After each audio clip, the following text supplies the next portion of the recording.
I'm gonna go through each of these shots. I'm gonna kind of detail to you what I find to be like important to be thinking about, the way I approach these, and yeah, it will be helpful. So, on this first shot here, what's really important is our timing of our second jump and how much momentum we come into the ball with. So, if I'm pushing into this ball too aggressively, what actually happens is I'm going to hit it way too far forward in front of me, and now this isn't really realistic to actually ever score in game because I'm using 80 boosts or something like that just to even get back to the ball. So we're going to have to get a touch that we can keep close and light and actually be able to make a play on. And what that often is going to be is it needs to be a touch that goes higher rather than forward. So I'm going to use that second jump to continue my momentum into the ball, and that's a really nice one that I just did there. It can be a bit higher like this as well, but yeah, it's really important that you're making sure that your second jump propels you through the ball, that your contact is that second jump, and then you're boosting immediately after through it so that the ball doesn't recoil you backwards, which I'm sure has happened too many times. So this is what like really good first touches will look like on this, and that will be helpful. Next, on shot 2 here, this is one we're going to want to turn into an air dribble or a ceiling shot. Both are fine. So for an air dribble, on this one, what you have to be thinking about, because it's coming off the wall a little bit, right? Our timing on our jump has to be pretty good. So what I'm doing on this, and this is kind of the ideal first touch on this one, I'll let this one play. What I'm doing here is I'm just lightly, it's really important that you tap X real lightly coming off the wall, and that way you're going to get that soft first touch. As well as, if you'll notice, the angle coming up from behind it, you can't be too underneath it or else you're not going to be able to get it forward on net. So you need to come up behind it, and you notice I'm also coming up behind it slowly. I'm not trying to rush it or like bring it towards net quick. I'm coming up, I'm braking, I'm really slowing down, I'm just trying to get that soft first touch, and that's pretty ideal there.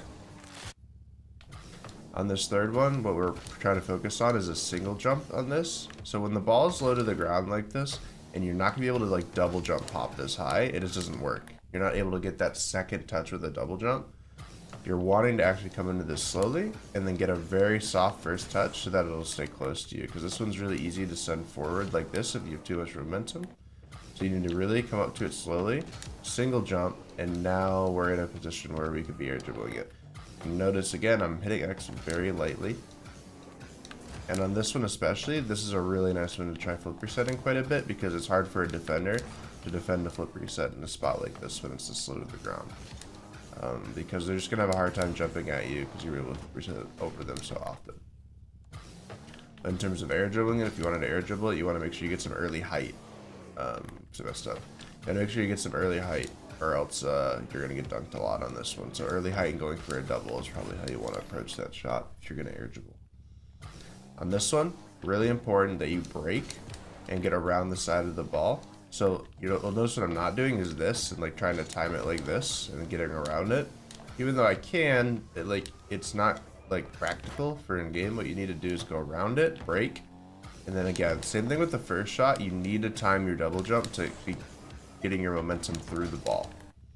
So again, here I'm slow underneath it, and then I'm double jumping, using that second jump to propel myself through the ball and bring the ball upwards.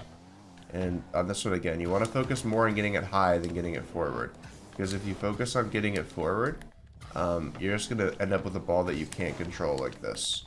So you want to make sure you're prioritizing height, you're slowing down, and using that double jump pop to get the momentum. Same thing as the first one. On this chip one, you really want to prioritize hitting it off the corner of your car so that it gets height. So here, and height and direction, I should say, because if you just do it forward like that, it's just going to go left. So I'm going to aim my right corner towards the net, and then I'm going to double jump at it. That one was actually bad, but geez, not warmed up. Sorry for that. But yeah, you want to double jump up to this one quickly. Obviously, when you're chipping it like this, you're not going to actually be able to get that second jump unless it's like that, which also works. But you really just want to make sure you're getting back to this one quickly, because if you do this in game and you don't, you're just going to get hard dunked. So getting up to this quickly and then trying to get a really first soft touch is important. The way you do get a first soft touch is you kind of have to air roll away from the ball and slow down as you come up to it. So like the jumping early part will scare defenders, and then you can slow down as you approach it. And you'll notice as I jump up to it, the way I'm air rolling, I'm making sure that I'm rolling away, my nose away from the ball to start so that I can get a light touch, because if I wanted to get a hard touch, I'd want to hit it with my nose. But I'm rolling away from it and slowing down so that I can get a light touch. On this one, this is a really one you can get really creative with. You can try to turn it into an air dribble like this, where you get that really soft first touch. Same thing conceptually as what I just talked about. I'm trying to roll away from it and slowing down to get that really light touch. I'm really not trying to hit it hard with my nose, and you'll get a result like that. Now, you could also turn this into a double off the ceiling. Oops. So you could try to hit this into the ceiling and then let it come down and then follow it. That's a really nice one, especially if you see a defender in game like waiting in net. They're going to feel compelled to jump at a certain point, and then you try to hit it over them once they do. You could also, if you hit this off the ceiling, try to turn it into an air dribble. That one's much harder, obviously, but it's kind of fun to do so. Or you could try to go for a flip reset on the first touch. Wow, I didn't get it. That's weird. You can try to go for a flip reset on the first touch like this, and then try to do something with it. And that's also a viable option. But yeah, you want to focus on really light first touches on this one. This one, honestly, you can pretty much ignore this one in the pack. I don't find it to be that useful, because the only real useful part is sometimes you can air dribble this if notice someone's zero momentum back post, and you can try to go for it like this, but like, it's not really that useful. On this one, again, we're going to be doing slowing down before we get to the ball to make sure we get that light first touch and that we can actually have space to work with. Because if we just come up here with full momentum, I mean, you could try to turn this into a ceiling shot, but you're going to have to hit it pretty hard, and it's kind of hard to gauge. So I don't really recommend doing that on this ball. I think the best play is to slow down here, get that light first touch like we talked about with the light tap of X on the single jump, and then you can turn this into what you want. But yeah, slow down, get some flip resets maybe. In terms of getting flip resets, just kind of cover that quickly.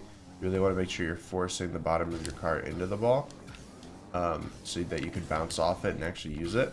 If you let the ball fall onto you, like I'm about to do, if you let it just fall onto you, you're actually going to get like no useful flip or no flip at all. You want to make sure that once you're upside down and want the flip, you attack the ball like this. I don't think I got it. Oh, I did. You attack the ball with the back of your car so that you actually bounce off it and have room to work with your flip. Here's another chip shot. Same thing as the other one. I'm aiming the corner of my car at the net through the ball, and then I'm getting very light touches to start. On this one, because it's such lower momentum, you can actually time that second jump with it more consistently, which is what you want to do. So you want to, again, use that second jump to propel yourself into the ball and through it so that you can keep momentum. As well as, you know, so that the ball doesn't like hit you down. You're going with the ball, matching its pace. This is a good one to turn into a ceiling shot. I really like doing it this way. It's at the right speed where you can just tap it, and then bring it up the wall, and then, you know, you can like double it off the ground or something. Or you can go for a straight shot. Oops, I got stuck to the ceiling. But yeah, this is a nice one to turn into a ceiling shot if you want. But you could also just turn this into an air dribble, and it's the same thing conceptually as other ones. You have to hit your X button light, and you have to make sure that you're not making it too easy on defenders by hitting it forward too fast. As well as on ones like these, when they're a bit higher up, you do have a bit more room to work with. And often these are ones you can just air dribble to the side to the net easily. But again, like when I'm jumping off the wall here and I'm spinning off, I'm almost always, not almost always, I am always going right into a tornado spin. Get underneath the ball, and then once I'm underneath the ball, I'm not tornado spinning anymore. So here, tornado spin. Okay, I'm underneath the ball. I'm gonna level out my nose, and now I'm not tornado spinning anymore. This shot's really fun actually. So I actually did it super ideally on this first one. So I'll let you see the first touches again. What I'm doing on this one is I'm jumping up and you see how I roll my nose away from the ball and kind of dip it back a little bit? That is to make sure that my first touch is really light. Because if I go too aggressive on this, or like, you know, I just jump up and hit with my nose, it's kind of, wow, that's actually really good. But it's really hard to control. Usually that's not the way you want to do it. You want to do it by kind of rolling softly your nose away, and so that you can keep it controlled. And you also want to focus on, you'll notice that double jumping super quick to get up to this, but it's not affecting my ability to get a light touch. It's because of the way I'm air rolling. And it's really important to get up to this ball quick, because if you do a lot of waiting, it becomes really hard to actually control, or like jumping and then try to like time and get that second jump just won't work. You should jump at this, double jump at this right away. And again, the less forward you hit it, the better, because the harder you're gonna be to challenge in game. This is another one I actually really like, a ceiling shot. I also really like flip resetting this close to the net, because oftentimes air dribbles get defended too easy because they just go up backboard and dunk you. So these are spots I think flip resetting is even more important to practice. And then yeah, in this one specifically, I'd probably just stick to ceiling shots and flip resetting. I think those two are the most effective options in game. You know, you could mix in some air dribbles too.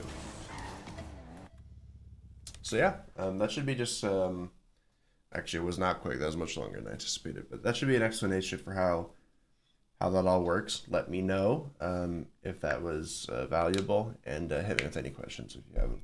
I'll see you later.